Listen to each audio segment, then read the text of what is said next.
red skin, horns curling from a grotesque skull, a forked tail dragging across the floor, cloven hooves clicking against stone, a pitchfork in one hand and fire pouring out of every crack in the ground beneath him. You know this image. You've seen it on Halloween costumes, horror movie posters, medieval church walls, Dante illustrations, heavy metal album covers, cartoon devils sitting on people's shoulders. It's the single most recognizable depiction of evil in Western civilization. Ask a 5-year-old to draw the devil and they'll hand you this exact picture. And not one detail of it appears anywhere in the Bible. Not the red skin, not the horns, not the pitchfork, not the tail, not the hooves, not the fire beneath his feet. 0. The Bible describes something completely different, and what it actually says is far more unsettling than any cartoon monster you've ever seen. So where did that image come from? If the Bible doesn't describe a red devil with horns and a pitchfork, who invented him? When did that picture first appear? And why did it stick so hard that most people alive today assume it's straight out of Scripture? Those are good questions. But there's a deeper one underneath them, one that most people never think to ask. What does the Bible actually say? When Scripture talks about the adversary, what words does it use? What picture forms? Because there is a picture. It's scattered across 6 different books, written over roughly 1,000 years, in 2 different languages. And when you finally lay all those passages side by side, the portrait that emerges is nothing like what you'd expect. There are 5 things hidden in the Bible's description of Satan that most people have never noticed. First, the Hebrew word behind the name and what it actually means, which is not what you think. Second, a courtroom scene in one of the oldest books of the Bible where the adversary shows up with a job title, not horns. Third, 2 famous passages that everyone assumes describe Satan's fall from heaven, but both of them are addressed to human kings. Fourth, the dragon imagery in Revelation, what John actually wrote versus what artists decided to paint. And fifth, the single most important description of Satan in the entire New Testament, the one that turns the whole picture inside out. That last one is the reason I made this video.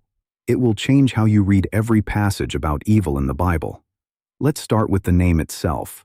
Open your Bible to Job, chapter 1, verse 6. The text says, "One day the angels came to present themselves before the Lord, and Satan also came among them." Most English translations render this as Satan, capital S, like a proper name. Like you'd say Michael or Gabriel. But here's the detail most people read right past. The Hebrew word is Satan. It means adversary, accuser, opponent. And in the book of Job, it appears with the definite article ha, Satan, the adversary, the accuser, not a name, a title. This matters more than it might sound. In Hebrew grammar, when you put a definite article in front of a word, you're describing a function, not naming a person. You wouldn't say the Michael, you wouldn't say the Gabriel, but the text says the Satan, the accuser. It's a role, a position, a job description in the heavenly court. And look at the scene itself. Job 1, verses 6 through 7. God's heavenly court is in session. The angelic beings, the Bene Elohim, the sons of God, present themselves before the Lord. And standing among them is the accuser. He hasn't crashed the gates. He hasn't snuck in through a back window. He's there because he belongs there. He has a function in this assembly. God speaks to him directly. "Where have you come from?" And the accuser responds, "From roaming throughout the earth, going back and forth on it." That's not a monster lurking in a cave. That's a prosecutor giving a field report to a judge. The verb in Hebrew for roaming, shut, and going back and forth, hithalek, describe purposeful reconnaissance, surveying, patrolling. This figure has been doing his rounds and he's reporting what he found. No red skin, no horns, no pitchfork. A legal functionary in a divine courtroom, doing his job. Doing it thoroughly, by the sound of it. The oldest extended portrait of Satan in the entire Bible is a courtroom drama, and the accuser isn't a rebel. He's on the payroll. This same courtroom scene shows up again in Zechariah chapter 3, verse 1. The high priest Joshua stands before the angel of the Lord, and Satan, the accuser, stands at his right side to oppose him. Same word, same definite article, same prosecutorial function. The right side was the accuser's position in an ancient Near Eastern legal proceeding. Zechariah didn't invent this.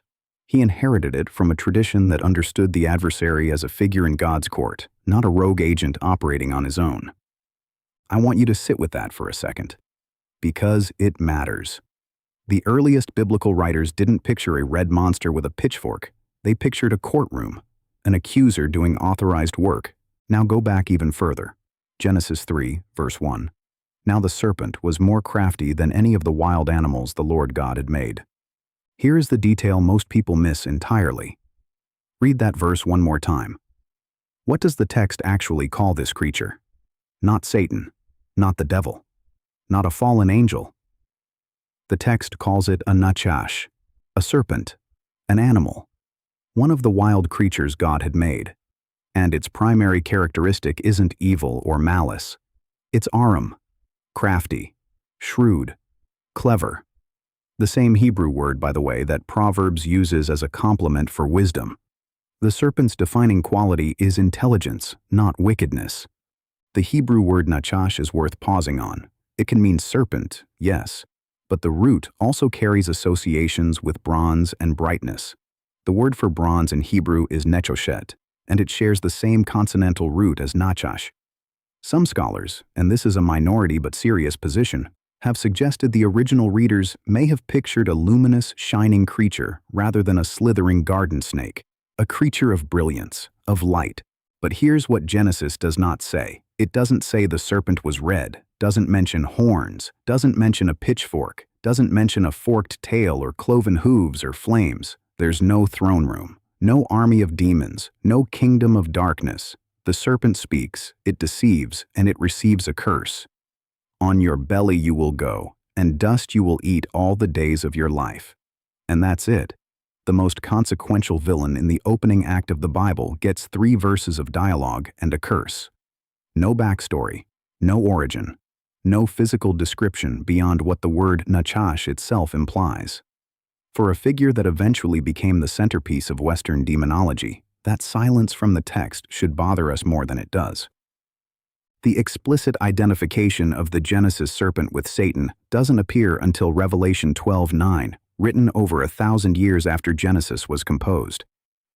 For the original audience hearing the Genesis story, the nachash was a crafty creature who challenged God's word and suffered the consequences.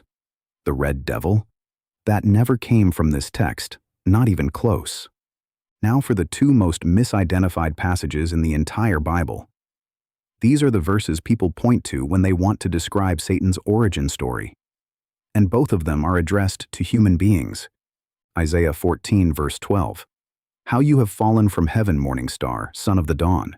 You have been cast down to the earth, you who once laid low the nations.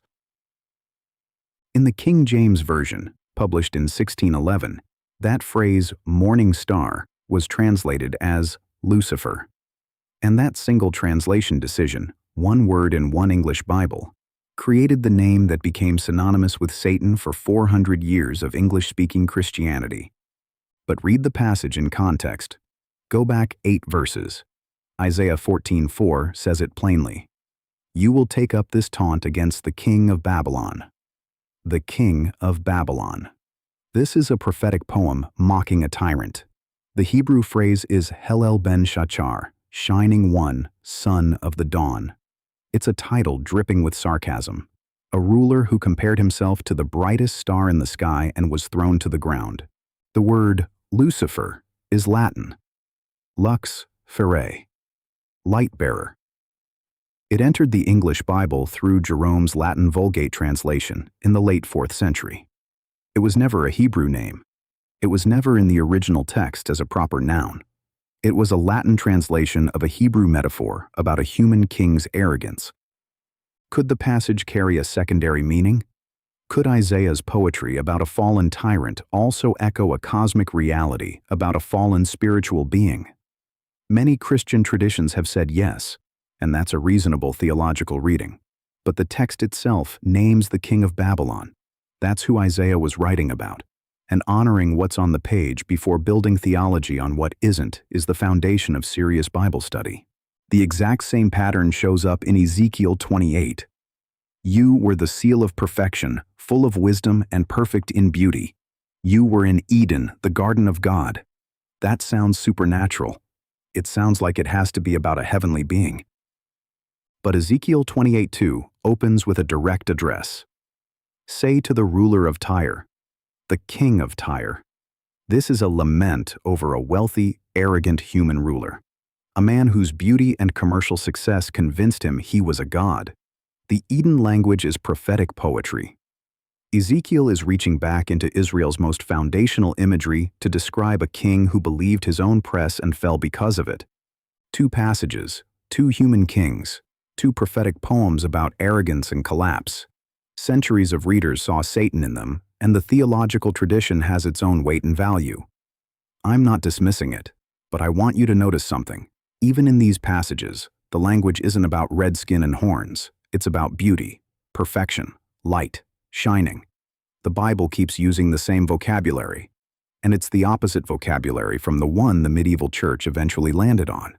Now to Revelation chapter 12. This is where Scripture comes closest to giving a physical description. And it's still nothing like what ended up on church walls in the 13th century. Revelation 12:3. Then another sign appeared in heaven, an enormous red dragon with 7 heads and 10 horns and 7 crowns on its heads. A red dragon, 7 heads, 10 horns, 7 crowns. Notice the word at the front of that sentence. Sign. The Greek is semeion. John is describing apocalyptic symbolism, not drawing a portrait. The 7 heads and 10 horns echo the beast imagery in Daniel chapter 7, which represents successive world empires. The dragon in Revelation isn't a creature you'd encounter in a forest. It's a symbol, empire, domination, power that devours. But here's the cross-reference that stitches the entire Bible's thread together. Revelation 12:9. The great dragon was hurled down, that ancient serpent called the devil, or Satan, who leads the whole world astray. 1 verse. 4 terms. Dragon, ancient serpent. Devil, diabolos in Greek, which means slanderer. Satan, satanas, the Greek version of the Hebrew word for accuser. John reaches back across 1,000 years of Scripture and ties the knot. The Nachash from Genesis, the Satan from Job, the Diabolos from the Gospels, the dragon from his own vision. 1 identification, 1 verse. Everything before Revelation 12:9 kept these terms separate. For 1,000 years of biblical writing, no author combined them. The serpent was the serpent. The accuser was the accuser. The slanderer was the slanderer. John is the one who looked at all of them and said, same figure. He did it in a single sentence, at the very end of the biblical canon, in the last book most scholars believe was written. That's not a minor detail. That's the moment the Bible's portrait finally comes together, and it took the whole canon to get there. But the most important description of Satan in the entire New Testament isn't in Revelation. It's buried in a letter Paul wrote to a struggling church in Corinth, Greece, around 55 AD, 2 Corinthians 11:14. Satan himself masquerades as an angel of light. Sit with that sentence. The Greek word is metaschematizo. It means to disguise oneself, to reshape one's outward form, to change appearance. Paul says the adversary does not show up looking like a monster. He shows up looking like light, like beauty, like wisdom, like everything you'd want to follow. Here's the part most people miss about this verse. Paul isn't writing theology in the abstract. He's writing to a real church with a real problem. False teachers had arrived in Corinth, impressive speakers, polished, confident, claiming authority. And the church was falling for it. Paul's warning is blunt. Of course they look good. Of course they sound spiritual. Their boss transforms himself into an angel of light. What did you expect his representatives to look like? This is the Bible's most complete statement about what Satan looks like. And the answer is not red skin and horns. The answer is whatever you'd trust most, whatever radiates warmth, authority, light. If that just shifted something in how you read these passages, if you're starting to see the pattern the text has been building across 6 books and 2 languages, the most helpful thing you can do right now is subscribe and drop a comment. Even one word matters because it helps more people find this study. What comes next is the part that stays with you. Here's what I keep coming back to. We invented a monster. Somewhere between the 3rd century and the 14th, Western Christianity took the Ha-Satan of Job, a legal accuser standing in God's courtroom, and the Nachash of Genesis, a shining, crafty creature, and the symbolic dragon of Revelation, a sign representing cosmic imperial power, and we flattened all of it into a cartoon villain. Red skin, horns, pitchfork, a creature so ugly, so obviously evil, that no reasonable person could mistake him for anything other than the bad guy. And in doing that, we made evil easy to spot and comfortable to dismiss. We neutralized the Bible's actual warning, because Paul's point in 2 Corinthians 11 is not, watch out for the scary thing. His point is the exact opposite. Watch out for the beautiful thing, the voice that sounds wise, the teacher who seems anointed, the presence that fills a room with confidence and light. That's where the real danger lives. Not in the grotesque, in the radiant. The medieval devil is easy. You see him, you run. No one gets fooled by something that ugly. But the biblical adversary? The biblical adversary is hard. Because you see him, and you lean in. You trust. You follow. You open doors. Because he looks like everything you were hoping God would send. I have studied these passages for years, and this is the part that still unsettles me. The Bible never once asks you to be afraid of a red monster. Not once. What it asks is harder. It asks you to be discerning about beautiful things, to test what shines, to question what feels right before you assume it is right. That's a much harder assignment than outrunning a devil. So what do you do with this? 3 things. First, go back to the text yourself. Every time you encounter the word Satan or the devil in your Bible, stop and ask, what's the original word here? Is it Ha-Satan with the definite article, a title describing a role? Is it Diabolos, a slanderer? Is it Nachash, a creature? The words are doing different work in different passages, and the distinctions matter. Second, hold Isaiah 14 and Ezekiel 28. Honestly, these are stunning passages. They may carry meaning beyond their original subjects. But the text itself names the king of Babylon and the king of Tyre. Read what's on the page before building on what isn't. That's not skepticism. That's respect for the text. And third, and this is the one that stays with me, take 2 Corinthians 11:14 with you. Not as a verse you memorized once and forgot. As a filter. The adversary masquerades as an angel of light. That means the most dangerous thing you'll ever encounter won't look dangerous at all. It'll look holy. It'll sound true. It'll feel like exactly what you needed. The question the Bible is really asking isn't, can you spot the monster? It's, can you tell the difference between genuine light and a very convincing imitation? Every generation gets this test. Every era produces voices that sound exactly right and lead somewhere wrong. The 1st century church in Corinth faced it. The medieval church faced it when it was too busy painting cartoon devils to notice real corruption inside its own walls. We face it now, in an age where confident voices multiply faster than anyone can fact-check them. The red devil was always a distraction. The real adversary looks like light. The Bible has been saying this the entire time. That question is worth sitting with for a long time. If this study meant something to you, subscribe, like the video, and leave a comment. Which passage surprised you the most? I genuinely want to know. In our next study, we're walking through 10 things that everyone believes are in the Bible but aren't actually there. Some of them will stop you cold. Click the next video for another deep untangling of Scripture. Thank you for studying with me. God bless you.